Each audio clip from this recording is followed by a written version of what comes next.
ബഹുമാന്യനായ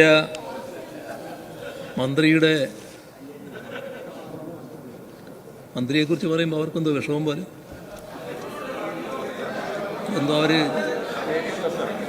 അവർക്കെന്തോ ഒരു വിഷമം പോലെ.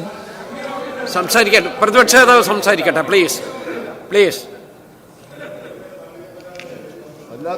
സാർ, ഇവിടെ ബഹുമാനായ മന്ത്രി അല്ലാതെയുള്ള പ്രസംഗം ദീർഘമായി കേട്ടവരാണ് ഇവിടെയുള്ള പുതിയ അംഗങ്ങൾ ഒഴികെയുള്ള എല്ലാവരും.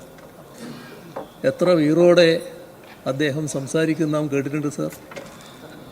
പക്ഷേ ഇന്ന് അദ്ദേഹം വലിയ മനസാക്ഷിക്കുത്തോടെയാണ് സംസാരിക്കുന്നതായി കണ്ടത്. ഇതിനെല്ലാം മൂകസാക്ഷിയായി നിന്നുകൊണ്ട് മറുപടി പറയേണ്ടി വന്നല്ലോ എന്ന ഒരു വിഷമബോധം അദ്ദേഹത്തിൻ്റെ മറുപടിയിലാകെ കാണാൻ കഴിയുന്നുണ്ട്. സർ, ഇവിടെ PMC വിഷയത്തിൽ ലജ്ജാകരമായ കീഴടങ്ങലാണ് ഇപ്പോഴത്തെ സർക്കാർ നടത്തിയിട്ടുള്ളത്.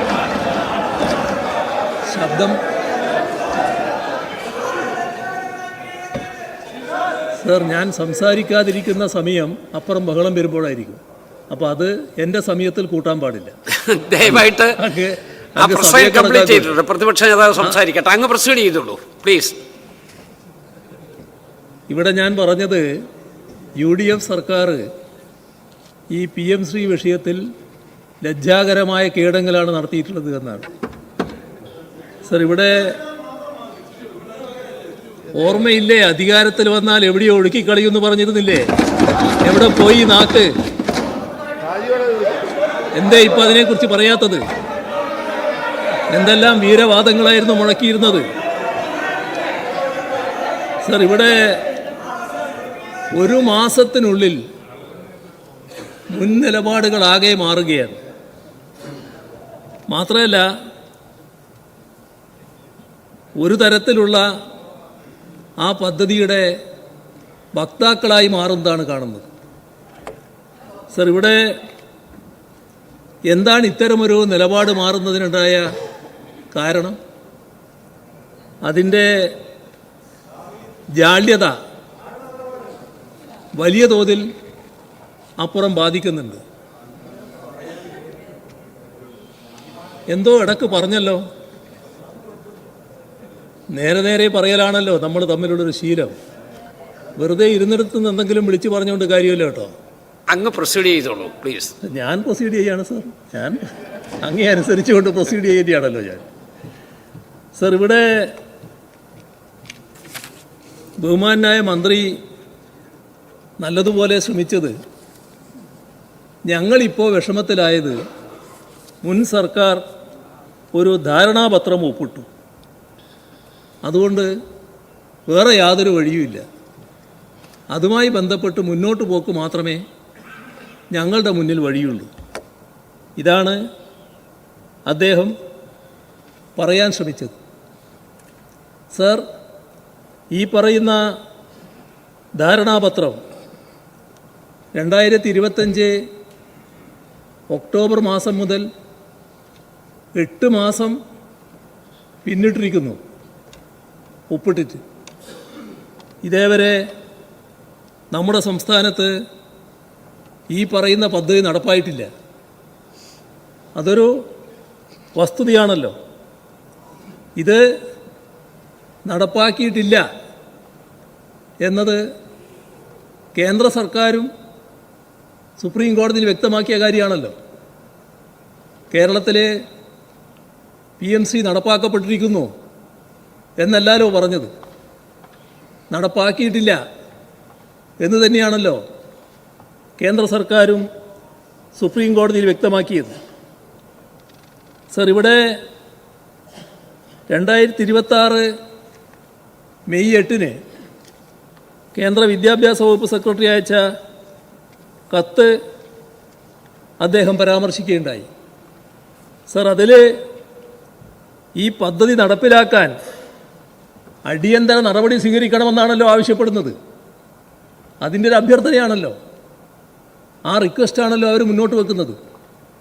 നടപ്പാക്കിയെങ്കിൽ അത്തരമൊരു കത്തയക്കേണ്ട കാര്യമുണ്ടോ? സർ, ഇവിടെ PM ശ്രീ പദ്ധതി ഇവിടെ നടപ്പിലാവണമെങ്കിൽ ഇപ്പോൾ അധികാരത്തിലുള്ള സർക്കാർ ബോധപൂർവമായ അതിനനുകൂലമായ തീരുമാനമെടുക്കണം. എങ്കിൽ മാത്രമേ PM ശ്രീ ഇവിടെ നടപ്പാക്കാൻ പറ്റൂ. ഇതാണ് സാഹചര്യം. അത്തരമൊരു തീരുമാനം നിങ്ങൾ സംസ്ഥാന സർക്കാർ രഹസ്യമായി എടുക്കാനുള്ള കരുക്കൾ നീക്കുന്നു എന്നുള്ളതാണ് ഇതിനകം വ്യക്തമാക്കിയിട്ടുള്ളത്. സർ, രണ്ട് കാര്യങ്ങളാണ് തീർത്തും വസ്തുതാവിരുദ്ധമായ രീതിയിൽ പ്രചരിപ്പിക്കാൻ നോക്കുന്നത്.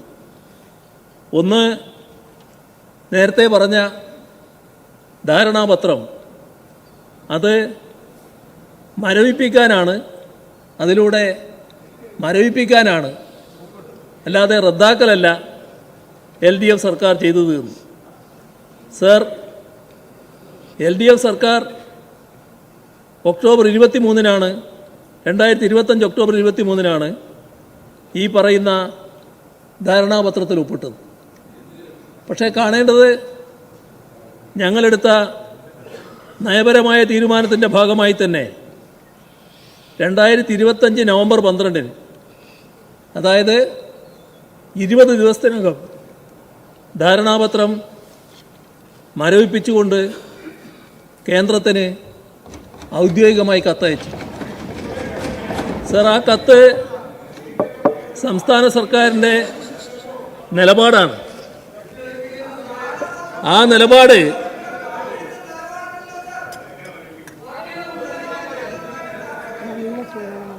സർ ഇവിടെ മരവിച്ചല്ലോ, ഒരു കാര്യത്തിലും പിന്നീട് മുന്നോട്ട് പോയില്ലല്ലോ. സർ, ഈ കേരളത്തിൽ സംസ്ഥാന സർക്കാരിൻ്റെ അന്നത്തെ നിലപാടിനെ തുടർന്ന് ഇതാകെ മരവിക്കുകയും ഈ പദ്ധതി സംസ്ഥാനത്ത് ആരംഭിക്കാൻ കഴിയാതെ വരികയും ചെയ്തല്ലോ. അതൊരു വസ്തുതയല്ലേ? കേരളത്തിൽ ഇപ്പോൾ PM ശ്രീ പദ്ധതി നടപ്പായിട്ടില്ലല്ലോ. മറ്റൊന്ന്, സർ, ഇവിടെ വല്ലാതെ വാദിക്കുന്നൊരു കാര്യം, ഒപ്പിട്ട ധാരണാപത്രം പിന്നെ അതിൽ നിന്ന് പിന്മാറാൻ അവകാശമില്ല എന്നാണ്. സർ, ധാരണാപത്രം ഒപ്പിട്ടു എന്നുള്ളത് കൊണ്ട് മാത്രം പദ്ധതി നടപ്പാകില്ല. പദ്ധതി നടപ്പാക്കണമെങ്കിൽ ധാരണാപത്രത്തിൻ്റെ അടിസ്ഥാനത്തിൽ ചെയ്യേണ്ട കുറേ കാര്യങ്ങളുണ്ട്. സംസ്ഥാന തലത്തിലും ജില്ലാ തലത്തിലും മോണിറ്ററിംഗ് കമ്മിറ്റികൾ രൂപീകരിക്കണം. മാത്രമല്ല, പദ്ധതി നടപ്പിലാക്കുന്ന സ്കൂളുകളുടെ വിശദാംശങ്ങൾ കേന്ദ്ര സർക്കാരിനെ പോർട്ടലിലൂടെ അറിയിക്കണം. ഇത് 28/10/25 തന്നെ സംസ്ഥാന സർക്കാർ ഇത് സംബന്ധിച്ച ഓൺലൈൻ പോർട്ടലിൻ്റെ പ്രവർത്തനവുമായി മുന്നോട്ട് പോകുന്നില്ല എന്നറിയിച്ചിട്ടുണ്ട്. സർ, അതോടൊപ്പം തന്നെ ധാരണാപത്രം ഒപ്പിട്ടതിന് ശേഷം കേരളത്തിൽ ഒരു തലത്തിലുള്ള മോണിറ്ററിംഗ് കമ്മിറ്റികളും രൂപീകരിച്ചിട്ടുമില്ല. ഒരു കാര്യവും നടന്നിട്ടില്ല. സർ, അതേപോലെ തന്നെ ഓരോ ബ്ലോക്കിലും 2 സ്കൂൾ വീതമാണ് PMC സ്കൂളായി ഉയർത്തേണ്ടത്. അങ്ങനെ ഒരു ലിസ്റ്റും കേരളത്തിൽ ഇതേവരെ ഉണ്ടാക്കിയിട്ടില്ല. സ്കൂളുകളുടെ ലിസ്റ്റ് കൈമാറിയിട്ടുമില്ല. സർ, പദ്ധതി നടപ്പാക്കുന്നതിന് സംസ്ഥാനം 40% ഫണ്ട് വകയിരുത്തണം. ഇതും നടന്നിട്ടില്ല.